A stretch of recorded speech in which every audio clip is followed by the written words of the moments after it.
आज महाराष्ट्र विधानमंडळाच्या पावसाळी अधिवेशनाच्या 4थ्या दिवशी विधिमंडळाच्या कामकाजात सक्रियपणे सहभागी होत विविध विषयांवरील चर्चा, प्रश्नोत्तरे तसेच जनहिताशी संबंधित मुद्द्यांचा आढावा घेतला। यासोबतच मतदारसंघातील तसेच शहरातील प्रलंबित विकास कामे, पायाभूत सुविधा, नागरिकांच्या विविध समस्या व विकासाच्या मागण्यांच्या अनुषंगाने राज्याचे मुख्यमंत्री देवेंद्र फडणवीस यांची भेट घेऊन सविस्तर निवेदन सादर केले।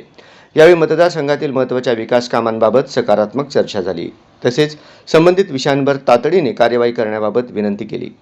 तसेच विविध विभागांशी संबंधित प्रलंबित कामांचा पाठपुरावा करण्यासाठी संबंधित विभागांच्या मंत्र्यांची भेट घेऊन त्यांच्याशी सविस्तर चर्चा केली। मतदारसंघातील विकास कामांना गती मिळावी, नागरिकांच्या अडचणी दूर व्हाव्यात आणि आवश्यक मंजुरी व निधी उपलब्ध व्हावा यासाठी विविध विषयांवर सकारात्मक मार्ग काढण्याचा प्रयत्न करण्यात आला।